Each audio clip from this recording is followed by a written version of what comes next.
साहेब, तुतारीचा रुमाल आपल्या गळ्यातून जाऊन आता घड्याळाचा पुन्हा एकदा दिसायला लागलाय. होय, आज आपण प्रवेश केला, काय सांगा? काय सांगायचं. कसं आहे की त्यावेळेस मला अशा सूचना देण्यात आल्या होत्या, कदाचित मित्रत्वाची लढाई जर का झाली तर आपल्याला लढता येईल. परंतु ती जागा भारतीय जनता पक्षाला सुटल्यामुळं आमचे कार्यकर्तेसुद्धा निराश झाले आणि त्यावेळेस कार्यकर्त्यांच्या दबावाखाली जनतेच्या जे काय उमेदवारी घ्यावी कुठल्या तरी पक्षाचं असं होतं. आदरणीय जयंत पाटील साहेबांचा मला फोन आला आणि उमेदवारी घेतली मी त्यावेळेस, परंतु पराभव झाला माझा. परंतु नंतर माझ्या लक्षात आलं कार्यकर्त्यांचा पण दबाव वाढत चालला की 5 वर्ष जिल्हा परिषद आहे, नगरपालिका आहेत, इतर निवडणुका आहेत आणि त्यामुळं आपण अजितदादांबरोबर गेलं पाहिजे म्हणून ते निर्णय घेतला. अजितदादांचे मी आभार व्यक्त करतो, तटकरे साहेबांचे आभार व्यक्त करतो. त्यांनी मोठ्या मनानं मला परत निलंबन मागे घेतलं. पक्षाच्या बाहेर तसा पक्क निलंबित केलं होतं मला, आज निलंबन परत घेतलं. तुम्हाला काही शब्द देण्यात आलेला आहे का? पाठवण्यात आलं होतं विधिमंडळाला, आपल्या निलंबनाचं पत्र पाठवण्यात आलं होतं. हो, ते पत्र माघारी घेतलंय का? हो. विधिमंडळामध्ये जे राष्ट्रवादी काँग्रेस पक्षाने पत्र दिलं होतं मला निलंबित करण्याचं, ते निलंबना मागे घेण्याबद्दलचं पत्र विधिमंडळाला त्यांनी गर्जे साहेबांनी लिहून दिलेलं आहे. खरं तर शरद पवारांशी या सगळ्या विषयासंदर्भात तुमची बातचीत झाली का? साहेबांची झाली माझी चर्चा, पण ती आता मी ते तर सांगू शकत नाही. पण आता अजित पवारांकडनं काही शब्द दिला आहे का आगामी काळामध्ये पुन्हा एकदा संभाजीनगर जिल्ह्यामध्ये तुमच्या तालुक्यामध्ये काही जबाबदारी मिळेल का संघटनात? नाही, आता ते अजितदादा सांगू शकतील. आता मला तर त्यांनी घेतलेले काहीतरी जबाबदारी देतीलच ना. म्हणजे असं तर होणार नाही. राष्ट्रवादी पक्ष बळकट करण्यासाठीच मला त्यांनी घेतलेलं आहे. म्हणजे किंबहुना संभाजीनगरमध्येच नाही तर मराठवाड्याच्या 8 जिल्ह्यात मला माझा मतदारसंघ आहे. नाही, परंतु प्रशांत बम जे भाजपचे तुमचे त्या ठिकाणचे आमदार आहेत गंगापूर मतदारसंघाचे, ते सातत्याने शिक्षकांवरती त्यांचा रोष जो आहे तो पाहायला मिळतो. ते सातत्याने शिक्षकांना टार्गेट करताना पाहायला मिळतो. नाही, त्यांना आपण शिक्षक मतदारसंघात उभे राहिले तर मी मदत करेल त्यांना. विधानसभेला पुन्हा एकदा सदिच्छा आम्हाला पाहायला मिळेल. बघू त्यावेळेसची राजकीय परिस्थिती काय होईल माहीत नाही. आज सांगताच येत नाही ना. 14ला काय झालं तुम्हाला माहिती आहे. शिवसेना, काँग्रेस, राष्ट्रवादी एकत्र कधी येतील माहीत होतं का आपल्याला? परत राष्ट्रवादी भाजप एकत्र येईल माहीत होतं का आपल्याला? त्या दर 2-4 वर्षाला परिस्थिती बदलते. राज्यातील नेतृत्व सांगता येत नाही ना. भविष्यात होऊ शकतं ते, कारण कार्यकर्त्यांची ती इच्छा आहे. दोन्ही बाजूच्या कार्यकर्त्यांची इच्छा आहे.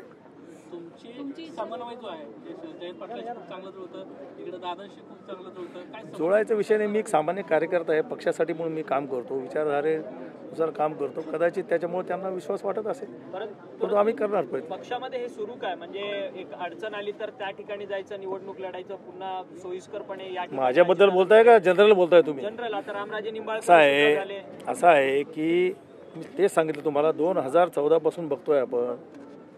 कुणाच्या स्वप्नात नव्हतं कुणी भाजपमध्ये जाऊन लढेल, कुणाच्या स्वप्नात नव्हतं कुणी राष्ट्रवादीमध्ये येऊन लढेल. राजकुमार बडोले मागच्या निवडणुकीच्या वेळेस भाजपचे कॅबिनेट मिनिस्टर होते, आता राष्ट्रवादीचे आमदार आहेत. ते काय बोलाल तुम्ही याच्यावर? बरोबर आहे. संजना जाधव, रावसाहेब दानवेंची कन्या, ती एकनाथ शिंदे साहेबांच्या तिकिटावर निवडून आली. होतंय ना असं. त्यामुळं राजकारणात आता काही अशक्य राहिलं नाही महाराष्ट्राच्या, असं मला वाटतं. राष्ट्रवादी आहे का? अखंड राष्ट्रवादी आहे का? एक मिनिट अखंड राष्ट्रवादी आहे का? अखंड राष्ट्रवादी करण्याचं सगळं सामान्य कार्यकर्त्यांचं स्वप्न आहे. तुम्ही ब्रिज होणार का म्हटलं? नाही, आम्ही सगळेच करणार त्याबद्दल. आता वरिष्ठ पातळीवर काय निर्णय तर आम्हाला मान्य करावं लागतं. प्रयत्न करणं आमच्या हातात आहे. अशक्य नाही पण जे काही तिथे येण्याचे दुसऱ्या पक्षाचे वरच्या नेत्यांच्या समन्वयाने होत नाही. समन्वय आहे वरच्या प्रमुख नेते, ते वरच्या नेत्यांना विचारावं, मी नाही सांगू शकत.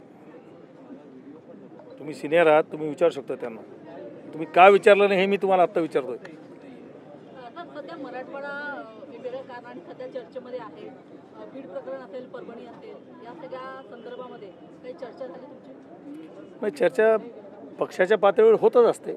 विधिमंडळात सुद्धा चर्चा झाली. म्हणजे सरकारी अधिकारी असतील, सामान्य नागरिकावर अन्याय कुणीही सहन करणार नाही. कुठल्या का पक्षाचा असेना, किती मोठा असेना, गुन्हेगाराला शिक्षा झालीच पाहिजे ही सर्वसामान्य कार्यकर्ते असतील, आमदार असतील यांची भावना आहे. परंतु धनंजय मुंडे यांचा राजीनामा घ्यावा अशी आग्रही मागणी जी आहे ती तुमच्या पक्षातील प्रकाश सोळंके आमदार असतील, सुरेश धस असतील, महायुतीच्या आमदारांकडूनच केली जाते.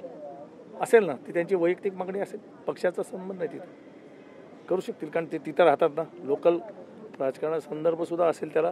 परंतु असं आहे की SIT बाकीचे ज्या गतीनं तपास चालू आहे,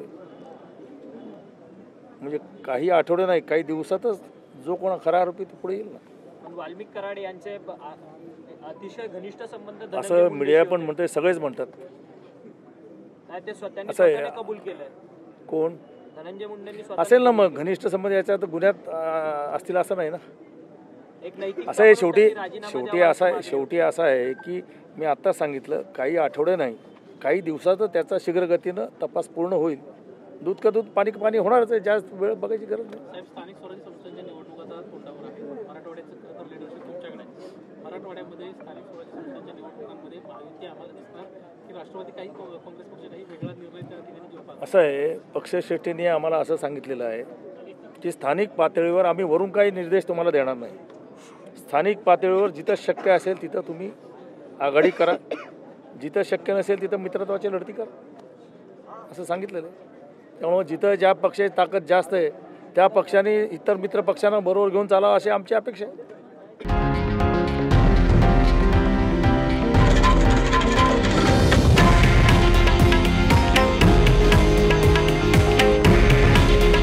हे आहे देशातील नंबर 1 न्यूज नेटवर्क आणि आपण पाहत आहात TV9 मराठी. काळजी तुमची, हित महाराष्ट्राचं.